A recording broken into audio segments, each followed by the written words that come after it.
प्रिय श्रोता बंधु नमस्कार। अब मैं आपको अगली कथा की तरफ लेके चल रहा हूँ। एक बार प्रेम से प्रभु श्री राम तथा कन्हैया का गुणगान कर लें।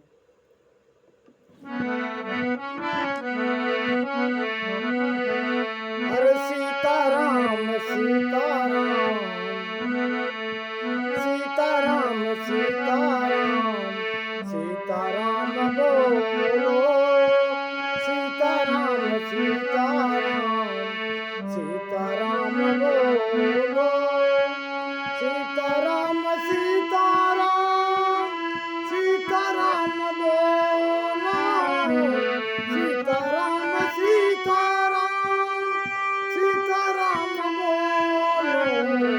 राधे श्याम राधे श्याम बोलो राधे श्याम राधे श्याम बोलो। एक बार प्रेम से बोलिए वृंदावन बिहारी लाल की जय। प्रिय श्रोता बंधु, अब मैं आपको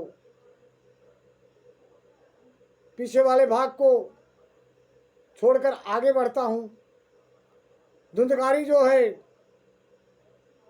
कुटिल दुष्ट पाप आत्मा तथा पाप करने वाला बन गया था। छिपे छिपे वह दूसरों के घरों में आग लगा देता था। दूसरे के बालकों को खिलाने के लिए गोद में लेता और उन्हें चट कुएं में डाल देता।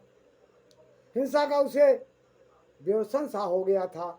हर समय वह अस्त्र शस्त्र धारण किए रहता और बेचारे अंधे और दीन दुखियों को व्यर्थ ही तंग करता रहता। अधम पाप से वह इतना परिपूर्ण हो गया था कि अगल बगल के पड़ोसी गांव वाले सब उसके कर्तव्य से तंग आ गए थे। प्रिय श्रोता बंधु, चांडालों से उसका विशेष प्रेम था। बस हाथ में फंदा लिए कुत्तों की टोली के साथ शिकार के टोह में घूमता रहता था। वेश्याओं के जाल में फंसकर उसने अपने पिता को सारी संपत्ति नष्ट कर दी। एक दिन माता पिता को मार पीट कर घर से बर्तन भांडे सब उठवा ले गया। इस प्रकार जब सारी संपत्ति स्वाहा हो गई तब उसका कृपण पिता फूट फूट कर रोने लगा और बोला, इससे तो इसकी माँ का बाजरी रहना अच्छा था। कुपुत्र तो बड़ा ही दुखदाई होता है। अब मैं कहाँ रहूं, कहाँ जाऊं?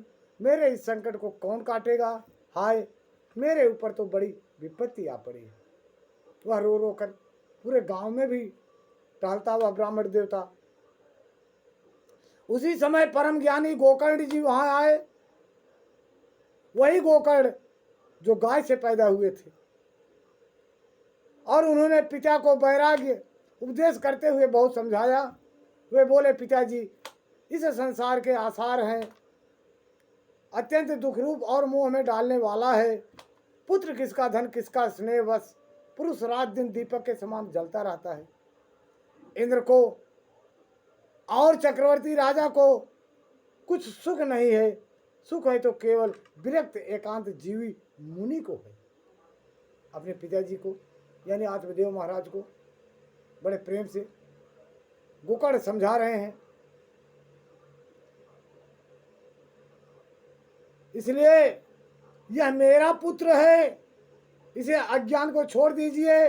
मोह से नरक की प्राप्ति होती है। यह शरीर तो नष्ट हो जाता है। इसके चक्कर में आप मत पड़िए, क्योंकि यह आपका पुत्र नहीं है, आपका दुश्मन है। आप जिसको बोलते हैं यह मेरा धन है, मेरा मकान है, मेरे रिश्तेदार हैं, मेरे सर्वस्व हैं, मेरा बेटा बेटी है, मेरी बहू है, मेरे परिवार हैं, लेकिन कोई किसी का है नहीं।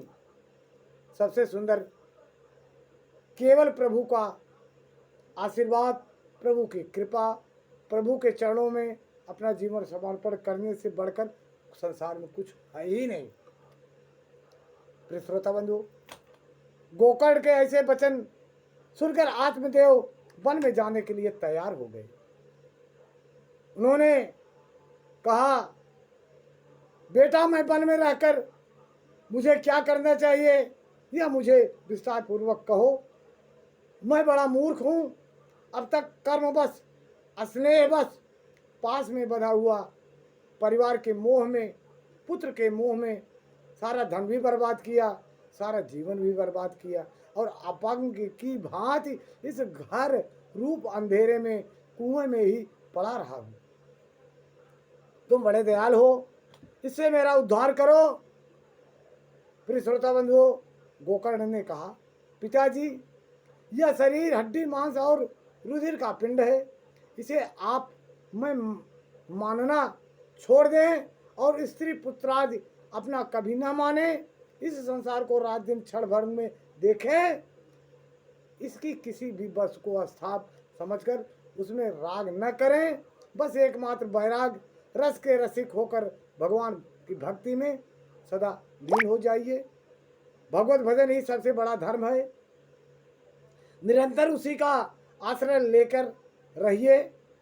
अन्य प्रकार के लौकिक धामों में मुख डाल देने से कोई लाभ होने वाला नहीं है। सदा साफ जनों की सेवा करें, भोगों की लालसा को पास फटकने दें तथा जल्दी से जल्दी दूसरे के गुण दोष का विचार करना छोड़कर एकमात्र भगवान और भगवान के कथाओं के रस का पान करें। इस प्रकार पुत्र की वाणी से प्रभावित होकर के आत्मदेव ने घर छोड़ दिया और वन की यात्रा की। यद्यप उनकी आयु उस समय 60 वर्ष की हो गई थी। वे भगवान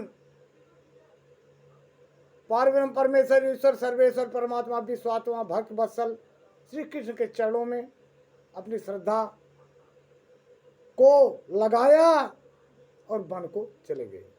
प्रिय श्रोता बंधु, अब आगे क्या होता है? आत्मदेव महाराज वन को गए, लेकिन आगे यहाँ क्या घटना घटती है इसके बारे में जरा ध्यान दीजिए। अगली कथा में अगले भाग में आपको सुनाऊंगा। तब तक के लिए नमस्कार, नमः शिवाय, जय शिव गुरु।